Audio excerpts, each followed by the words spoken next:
Welcome back. Pick Dogs, MMA, the best show out presents Fight Dogs. Don't worry about who got the right pick, who got the right prop. We got it all for you right here, man. Hey, Brad, how you doing out there, my man? Man, I am doing good. Can't complain. As you guys saw last week, we didn't have a show, but we are back. We do apologize for that, but it's a beautiful day in Denver today, and yeah, I got no complaints. How you doing today? Man, good over here in sunny side California, man. Last week we did have to take that week off, but we'll just talk about a few plays that you might have had on it or anything. Did you have any spots that you attacked on there? Any parlays or anything? Bro, I did, and that's why I'm pissed that we didn't have a show. I did take Jan Blachowicz as an underdog. That hit. I had a crazy one. I think it was like David Grant to win the fight in round three. It was just like a crazy throw up, and that shit hit. Plus Uh, 900. I sprinkled that. you I sprinkled sprinkled that. that? I Yeah. sprinkled that. Yeah, so and then I did take I didn't think Ryan Spann was gonna win that fight against Me Kutalaba. neither. Ian Kutalaba. Yeah, Yeah. that shit surprised me there, but all around it was definitely a successful card when it comes to betting. How'd you do? Man, I went good, 1-1. Can't complain on my premium picks. Oh shit, would have got 2-0, if Rakic wouldn't have pulled his ACL. I definitely had I had a premium play on Rakic. Then I had also premium play on Kalen Chokakian as well. So I mean, came out, can't complain too much on that. I did have parlays that didn't hit though. Had a parlay with Ian Kutalaba and Davy Grant. I was just waiting on Ian Kutalaba to come through.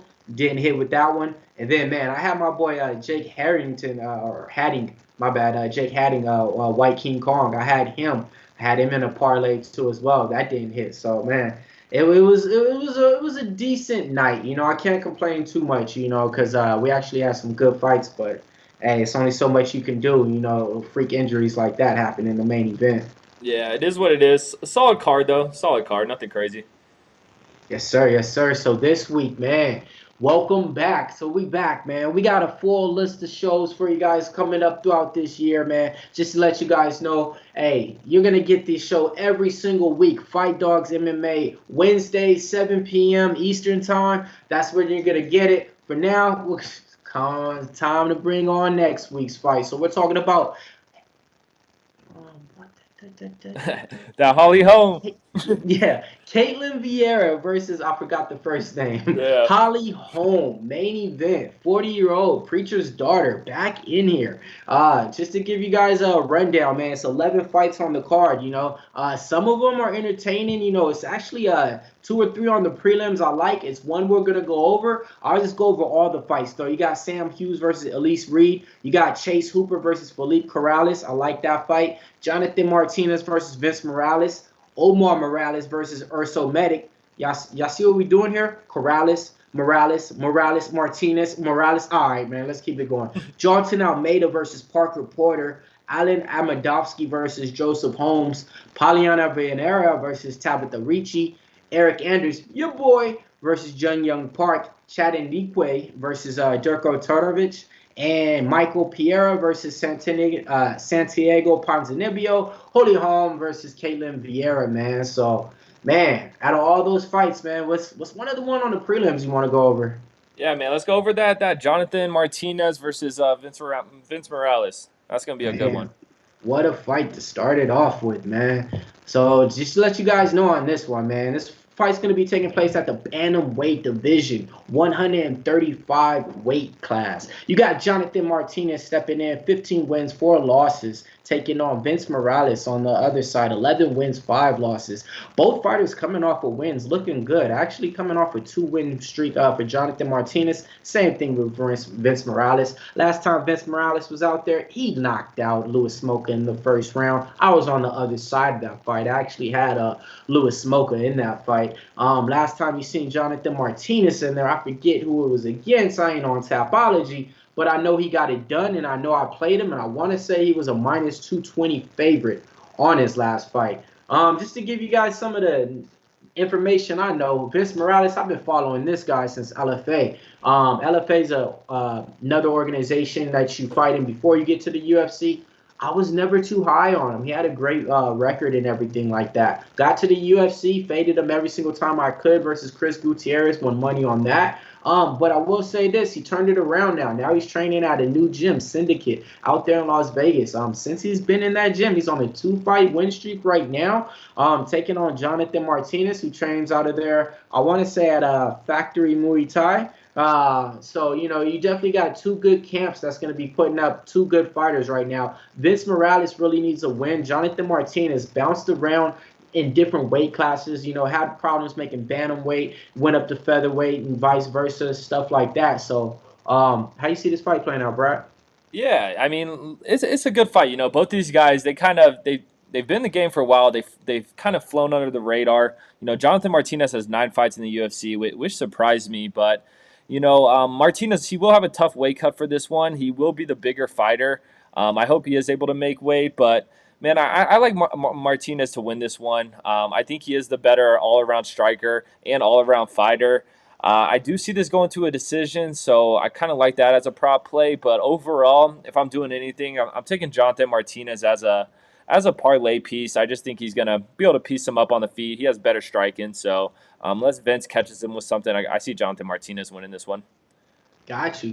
Yeah, man. I'll pretty much second what you're saying right here. I ain't gonna waste too much time on it. I like Jonathan Martinez in the spot. Opened up at a minus 190. He's all the way up to a minus 210.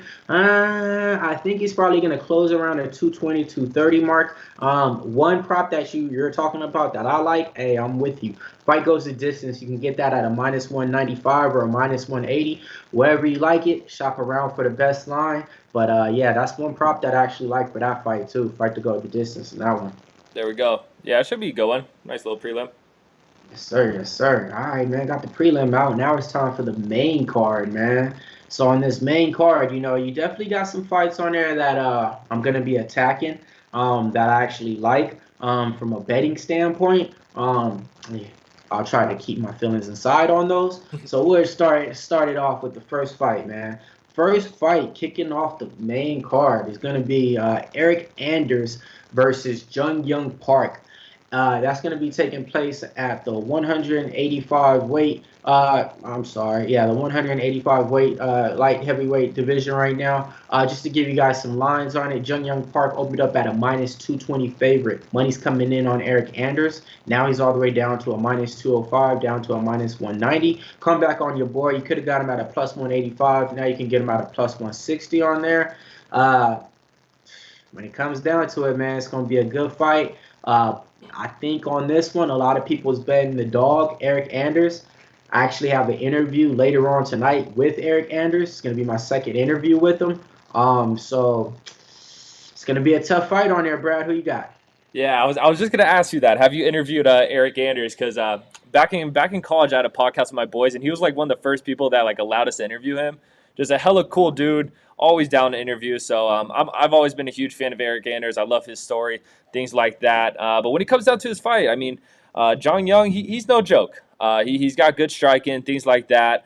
Eric Anders, like I said, I love to watch him fight. He's one of those guys who some nights he just looks like a world beater, and some nights he's a little inconsistent. The problem with Eric Anders at times is he just throws one shot at a time. He doesn't really throw combos, things like that. But at the same time, man, he has a lot of power. He's very athletic. So, look, like you said, a lot of people are on the underdog Eric Anders. I would hop on this early. I'm taking Eric Anders' money line here. Like I said, I just think he has that one knockout power. John Young, he's good. He's a good striker, but he's not going to blow you away anywhere. So I'll take my chances with Eric Anders getting these good odds. Like it. Jung Young Park, aka the Iron Turtle, last fight fought RoboCop Gregory Rodriguez.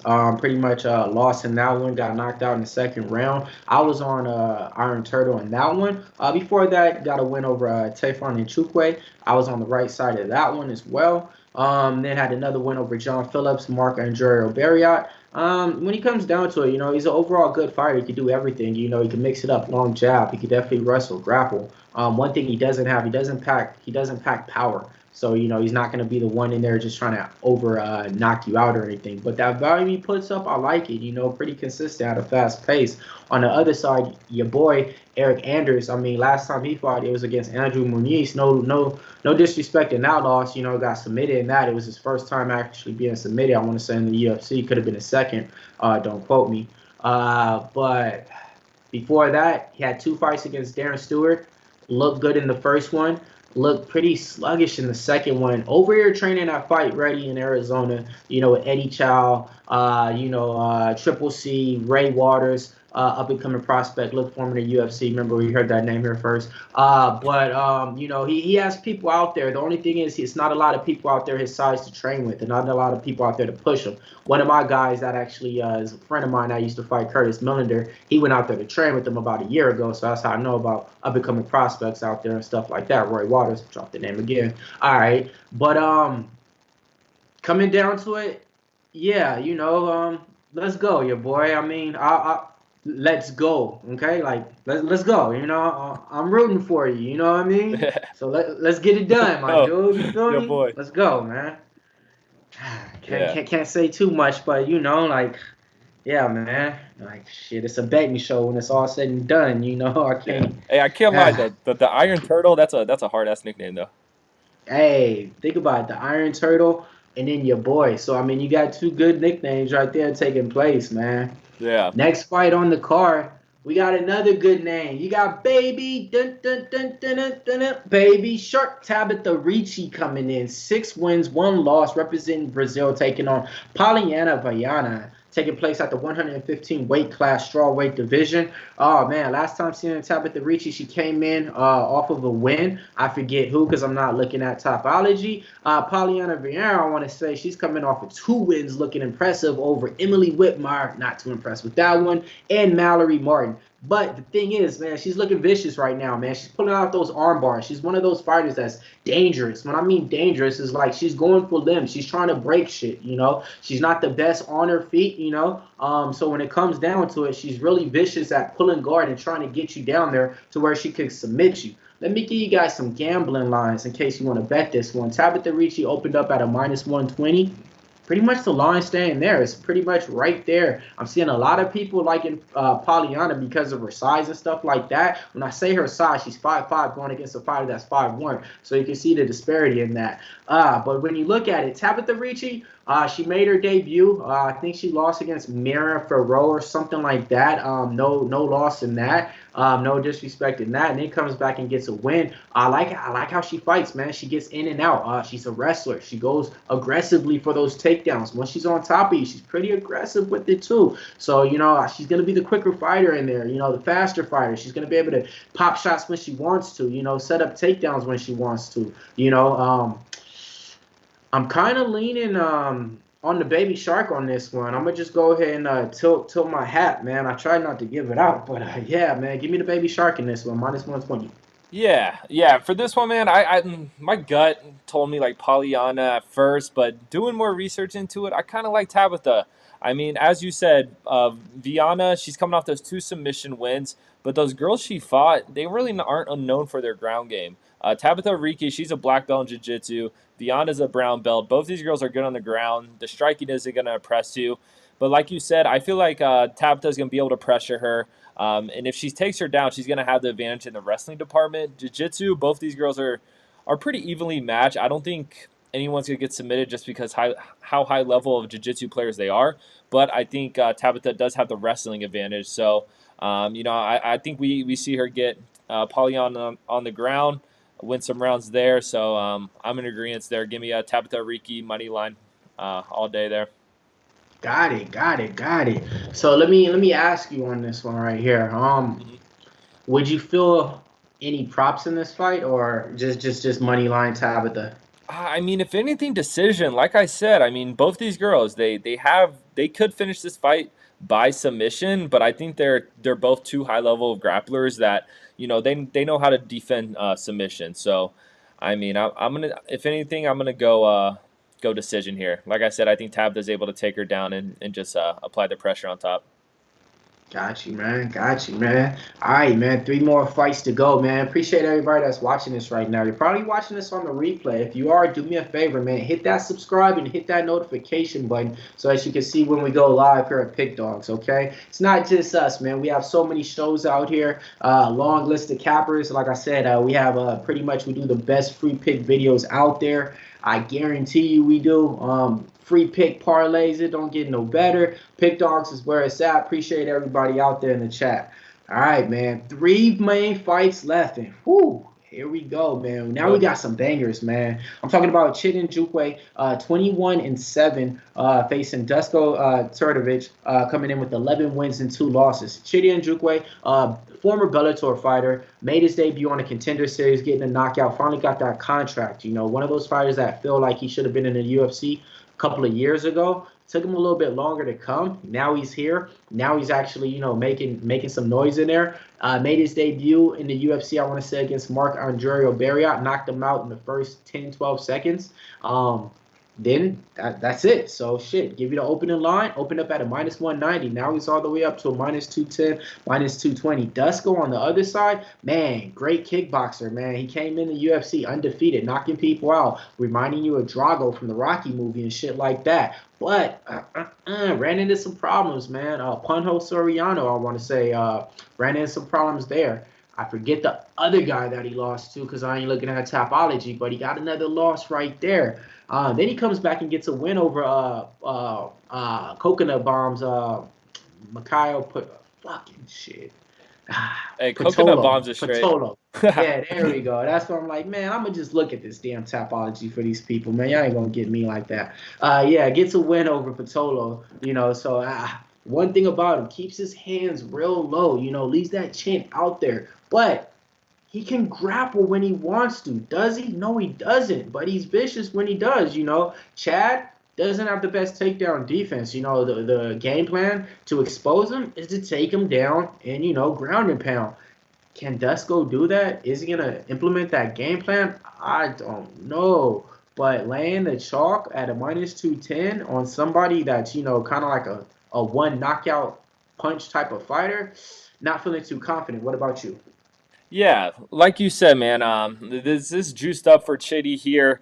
I think this is going to be a good fight, like you said. Fought in Bellator, had success. Fought in LFA, had success. Cool to see him in the UFC. He's definitely going to have more experience than Dusko.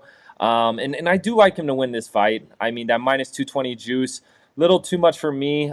So I do like him as a parlay piece. If you're not into parlays, I do like the odds here with the under 1.5 rounds. I mean, both these guys could finish some fights. Dusko has 13 fights, and only 2 of them have went to decision, and 8 of them have ended in the first round.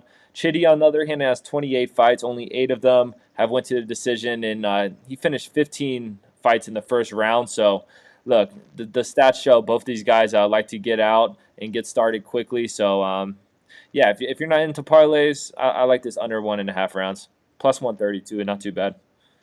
Yeah, actually, that under 1.5 is a good look right there. I actually have one of my best bets on this fight. Keep in tune for that. It's definitely not no plus money like that, but hey, we're on the same book though. We're on the same book. Bet. So let's go, one? man. Co-main event time. Sir. Who we got now? We got that. Santiago Ponzinibbio coming in. 28 wins, 5 losses. Taking on Michel Pereira. 27 wins and 11 losses. This fight's going to be taking place at the welterweight division right now. Ponzinibbio last time stepping in the ring fought against Jeff Neal. Lost a split decision to that. He could have won that fight. A lot of people thought that, it was a debatable fight. I actually had Ponzinibbio in that fight. Before that, fought Miguel Baeza. I was on the wrong side of that. I had Miguel Baeza in that fight. He won by a split decision. Miguel Baeza was winning the first 2 rounds, and then Ponzinibbio just turned it up in the later rounds and put a clinic on. Before that, he fought Jing Luang, came back after taking 2 years off, got knocked out by Jing Luang. Let me remind you, though, the reason why he had to take 2 years off, had a bad infection, had something wrong with his toe, didn't know if he was going to be able to walk no more. Before that, he was on a 7-fight win streak with wins over Neil Magny and everybody else who had a name in that division at that time. Comes back and gets starts by Jing Luang, so a lot of people just kind of like wrote him off and stuff like that. But when it comes down to it, the pedigree of his resume, I mean, man, he fought everybody and everything. So why is he the underdog in this fight, right? Has you scratching your head. Michel Pereira on the other side, man. This guy's been kind of impressive in the UFC, the backflipping dancing guy that comes out there, gets wins over pretty much Nico Price, gets wins over your boy Fiallo, who just fought. Takes 2 losses. The 2 losses that he got, really questionable. The reason why I say questionable is because he lost against himself. He gassed out against Tristan Connolly, where he was a big favorite. He gassed out just because he was in there doing backflips and everything like that. I want to say I think it was his first fight that he made his debut on, or something like that, or it could be his second. But pretty much he gassed out just by being stupid in the ring, dumb fight IQ. Then his next loss was against Diego Sanchez, which was a legal blow, and Diego Sanchez just took that way out the fight. Um, Michelle Pereira versus Chaos Williams look good. I think he's putting it all together. I don't think he's that same fighter no more that you see out there, reckless with the no fight IQ. He opened up at a -120. Now he's at a -135. Brad, what you doing with this fight? Yeah, I love this fight personally. Like you said, Pereira, crazy guy, wild man, always fun to watch. But this is a tough fight for him. I mean, Ponzinibbio, he's very cerebral, very intelligent, has crisp boxing, very accurate with his shots. And, I like Pereira. I like his flying knees. I like his crazy shit. But I'm going to have to roll with Ponzinibbio here. And I love this pick as an underdog. I think, like I said, more technical. He throws more combos. Pereira is one of those more one-shot type guys. If he gets you hurt, he'll chase you down and things like that. But look, if Ponzinibbio could avoid those big shots, those wild moves, those unorthodox moves, I think he's able just to piece up Michelle Pereira and just outpoint him. So, look, I mean, Michelle Pereira, we've seen him have success against a lot of these guys, but I just think Ponzinibbio is not a good matchup for him when it comes to just technical striking. So, give me Ponzinibbio money line here. Got you. How do you see him winning the fight? When I say that, I mean, do you see him winning by knockout or by decision? I think decision. I think he plays it smart and just peppers him out from the outside and just plays his type of fight. Like I said, though, you never know. Michelle Pereira could throw one of those knees and shit like that. But, I just think Ponzinibbio is able to just piece him up from the outside. Got it. Now, I'm trying to find this prop for you to get him by decision. So, yeah, exactly. Yeah. So, this is what I want to say on that. Yeah, one thing that we do over there, I learned from my boy Danny Betts. He put me up on. He's like, man, if you're gonna bet the fighter, bet him straight, and then bet him by the way that you think he's gonna win, and it sprinkles on more. Usually, you end up right. So, if you were to play Ponzinibbio wins by decision, it's plus 250. I'll take that. That's a nice little sprinkle to where you don't got to put the same amount that you would put on that money line unit. That could be half amount, quarter unit, whatever you want to put. But yeah, what I was just getting to that to get to this. My best read on this fight is that fight goes the distance. You can get that at a -145. The reason why I say that, Pereira is real durable, never been finished in the UFC. Same damn thing with Ponzinibbio. Besides that first time, him getting finished by Jing Wang. So that's one thing that I'm looking at in this fight. Also, too, because Pereira doesn't really have that knockout type of power, so he's going to be just putting on the volume out there and the pace. He wants to go the whole 15 minutes and show everybody what he can do in there. He's the same guy that jumps off the cage, goes up here, points up here, and backflips on top of you just to kick you. Like, it's the craziest stuff, So, that's one thing I like. And then I like Michelle Pereira right here, man. Damn, So, all right. yeah, I like Michelle Brad right here. I just leave it on that one, man. I like that guy right there. All right, we'll see. But yeah, man. So co-main event, I guarantee that's gonna be a banger fight, and I'm gonna take it one further. Like he doesn't really have too many finishes or anything like that. But if you ask me, I think Pierre might even win inside the distance in this one, man.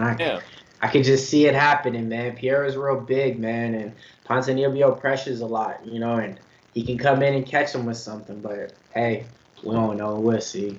We'll see. Yeah, I don't know. I feel like the public's on Michelle Pereira, so I don't know. I think Ponzinibbio all day, but we will see. Like you said, this guy Alejandro in the comments, he says he's liking to go in the distance. So I feel you there. Give me Ponzinibbio via decision there. Yes, sir. Man, so what's up, man? We got one more fight to go over to give these people something to attack. Then we're gonna go over our best pick, best dog, and a lottery parlay. So now it's time for the main event, y'all. But hey, if you guys are watching this, I need you guys to really hit that like, hit that share right now, because we need to get in that UFC MMA algorithm out here. This is only our 5th show out here. So if you guys are watching this, like I said, definitely hit that like, hit that thumbs up. We don't ask for anything more than that. Yes, sir. Holly Holm steps in the ring, the preacher's daughter, the one and only, taking on Caitlin Vieira. Who exactly? A lot of people don't know the name, so let's go over the betting lines. Holly Holm opened up at a favorite -210. Now she's all the way up at a -240, -250 on books out there. Last time you seen Holly Holm, she's coming in off a win. Last time you seen Caitlin Vieira, same thing. She's coming off a win off of Miesha Tate in there. When it comes down to it, man, it's going to be pretty much a boring fight. How I predict this one, I'll keep my pick for the end of it. But who you got in this one? You going with the dog or you going with the preacher's daughter? Yeah, man, I'm gonna go with the preacher's daughter. It's crazy how, look, all respect to Holly Holm, but she just gets made events like left and right. Like it's like she's still living off that Ronda Rousey knockout, and that hype is still behind her, and the UFC just keeps pushing her. Look, all respect to her, but I think she does win this fight. I don't love it. Vieira, she's not that great. I mean, she looked all right against Miesha Tate in that win, but I just think, as you know, for Holly Holm, she has great boxing, great movement, and I think she's going to be able to utilize that against Caitlin Vieira. I don't see how Vieira has success in the stand-up game in this one. So I just see, like you said, boring fight. Holly Holm using her distance, using her movement, just peppering her up all fight. But Holly Holm is 40 years old. She had some knee injuries, so I mean, I'm not rushing to the window to bet this, but if anything, give me Holly Holm via decision -110. I don't, as a 40-year-old woman, I don't see her just finishing this girl, but I do see her just outworking her, outvoluming her, and getting the win. I feel you, man. The last pretty much product of Jackson Week MMA, Holly Holm, the last one going strong and everything like that. When it comes down to women's MMA, pioneering there, came into the sport. She was one of the boxers in there, made her name off of knocking out Ronda Rousey. I want to say she was the biggest underdog in MMA at that time with that win. Ever since then, people start paying her a little notice and everything like that. Her losses, ain't no disrespect in that. Only lost to the best. Valentina Shevchenko, Amanda Nunes, Chris Cyborg, Miesha Tate, and Durandamy. The list of wins, though, I mean, goddamn, I mean, pretty impressive when you look at them, man. Raquel Pennington, Ronda Rousey, Megan Anderson, Raquel Pennington again, Irene Aldana, so yeah, I just like the way that she fights, man. She's one of those fighters to where I know what I'm gonna get every single time she's out there. She's gonna be punching. And then if you're not there when she's punching, it's cool. She's still going to be punching. So by the time you come in, you're going to get punched. She can clinch. She can keep you up against the cage. She's a big fighter. She's a physical fighter. You look at her physique. She's not a small woman. She doesn't fight like a small woman. She's not scared to get hit. She's been knocked out before. Like the list goes on. She's been champ before. She's been an underdog. She's been counted out. Like shit, like the experience is just a plethora of more shit I could go upon. Like when I look at the ways for her to win, I could see a head kick and knocking her out. I could see her winning by decision. When I look at ways for Vieira to win, I could think of maybe one path, and that's like a split knockout or something, or some shit like that. Caitlin Vieira, let me keep you up to date. She doesn't throw that much of volume or strikes like that. The reason why is because she doesn't have the cardio like that. I think she only been in a 5-round fight one time. And on top of that, she's usually going for takedowns. But her coaches throughout the fight tell her to ease back on those takedowns because you get gassed too much. So she doesn't even do what she's great at. And what she's great at is wrestling and getting girls down to the mat. So she's not really going to be able to attempt that too much because she knows she has to go 25 minutes with a championship type fighter like Holly Holm, so she's not going to attempt too many takedowns. So now you're just playing in a Holly Holm's game. So what ways do you got to win, Caitlin? Wait, which ways? I don't see any. Give me some Holly Holm right now. -110 wins by decision. I like it. I'm bolder than that though. Just give me some Holly Holm. Why I locked her up when she came out early. -210 on the plate. That's what I'm going to be eating that day. Oh, man. Like I said, women's MMA, I love betting it, especially when it comes down to to real skilled women. And real skilled women, they usually don't lose at a at a small rate, at a comparable rate. I'll just put it like that. I'm not betting on low level women who has potential, who could be a prospect. No, no, no. This is proven already. So like minus 210, pretty hefty. You might want to parlay that. You might want to parlay that with Jonathan Martinez to get you a better line out there. But yeah, man, give me some Preacher's Daughter, Holly Holm, and I actually think that she can even win by TKO. So I can't believe this is the fucking main event of a fight. Like this is disrespectful. Dana White, get it together, man. Get it to fucking together, Dana White. Goddamn. I mean, I'll still watch it, but shit, man. Yeah, I mean, any UFC event, any MMA, I'm watching. But I mean, it's like, come on now, And then it's like you said, how many main events you gonna get, Yeah, for real. Yeah, I feel you, man. Holly Holm all day. You want to roll into finish things off? Best pick, best parlay, best dog. Let's go. I'll start it off first, man. I gave you my best pick, man. My best pick is fight goes the distance. In the Anderson Jun Young Park fight, that's at a minus 165 to a minus 175 out there. That's my best pick of the night.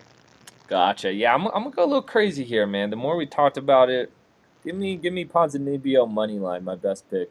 I'm doubling down on it.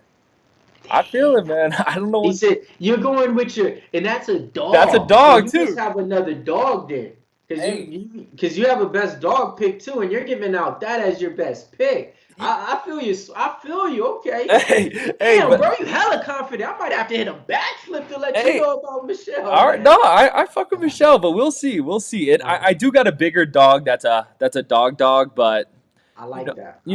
I feel like just value wise, I just love that pick so much. So shit, man. Honestly though, I'll be honest. So that's one of the fights to where I debate with all the time with people in Discord. I just tell them, yeah, you guys sent Pons? Yeah, hell yeah. I even build a case for them on why. Like, yeah, that's a great bet.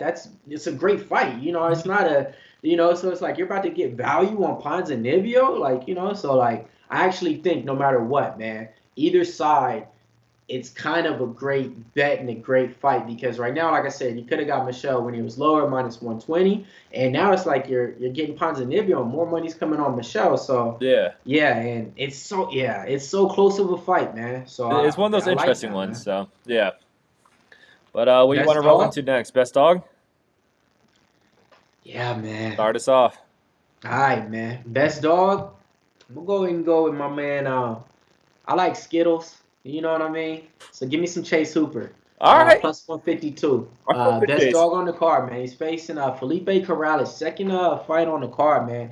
Chase Hooper is one of those guys, came in from the Contender Series, made his debut. A real young guy, skinny, lanky, putting stuff together, training with Stephen Boy Wonderboy Thompson now. So, his striking should be better and everything. But he's one of those guys to where if he gets his hands on, he's going for the takedown. He's going to try to submit you. So he's deadly like that, and he's getting better, So, yeah, give me Chase Hooper plus 152. I like that. Yeah, if Chase could get a little bigger, I mean, he's just like a squirmy motherfucker on the ground. He puts you down, it just gets weird down there. So I've always been a Chase Hooper fan.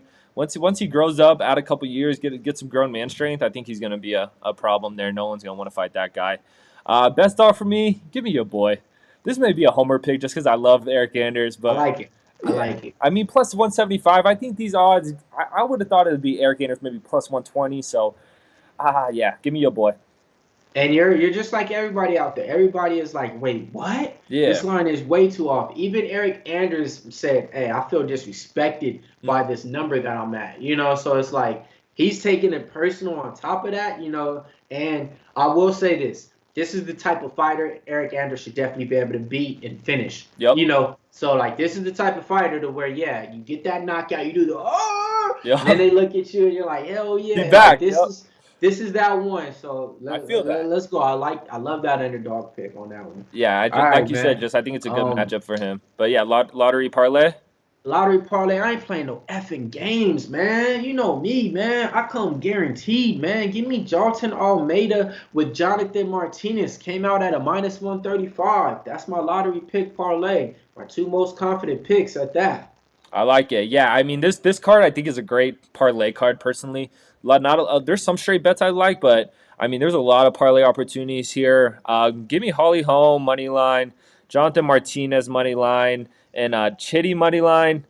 If you're worried about Chidi, I mean Dusko is a good kickboxer. It kind of scares me. Then you could just go Holly Holm, Jonathan Martinez, but yeah, add Chidi in there for me. So yeah, 3-5 parlay. Don't know what it pays out at, but should be I pretty got you solid. right here. So Holly, Martinez, and Chitty. Yep.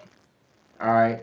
Plus 184 on that one right there. Okay. So that's nice little money. And that's like I said, that's on certain books. So your book might have it at a plus 190, plus 195. Shop around for the best line.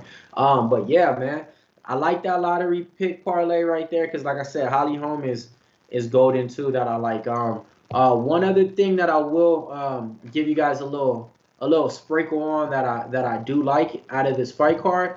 Um, I like Dusko, man. I like Dusko as the underdog in this fight. I think that like I said that he's a little chinny, but I like Dusko, man.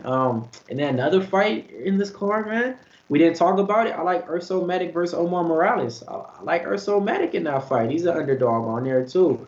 So do what you guys want with it. Look it up. Research it more. But what can we say, man? Another one in the books. Fight dogs, right? There we go. Yeah, it was a pleasure, Mills. Anyone who's watching, good looks for watching. Drop a like, drop a comment. We'll be here next Wednesday. We're trying, like you said, man, we got to figure out this MMA algorithm. I swear our show's fire. It just hasn't been seen yet, So Yeah. this shit's going to kick off at some point. So show the Mhm. boys some love. And yeah, we're going to keep growing this thing. Yes, sir. Yes, sir. Let's go. Let's go. And like, hey, just like if you guys want the best picks and everything like that, man, definitely, man. You want to hit up our premium picks and packages right now. Check out the MMA record. I'm killing them up 1,000 units on it, some shit like that. Want to say my records are like 24-11. Putting up consistent numbers, winners, everything like that. So when you get my plays and picks, you're gonna get a pick.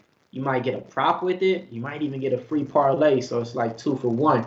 Can't go wrong with that, man. Want to appreciate everybody watching us on the rewatch and everything like that. Don't forget, man. It's a whole fucking MMA world out here. It's just opinions and stuff. Don't be mad if you don't win the fight. Just watch the fight dogs and hope you get it right tomorrow night. All right, Yes, man. We'll sir. be wrapping it up from here, man. I'm gonna be doing some interviews with Eric Anders after this. If you guys want to watch that, just tune into my MMA channel, MMA Locker Room on Twitter or Instagram. Give me a follow on there. That's where you can find me interviewing your favorite fighters and everything like that. Yep. Oh, What yeah. about you, Brad? We're gonna catch you at when Hey, you're on Pick Dogs? yeah, same with Mills. I got premium picks in all sports every day. I haven't really dipped into the MMA premium picks. I've just been giving this game out for free, but that's gonna have to change at some point. And yeah, Twitter, Instagram, TikTok, all that shit. Brad wins bets. I drop free picks on there every single day. So check both of us out and let's get paid. I'll catch you guys later. Let's go.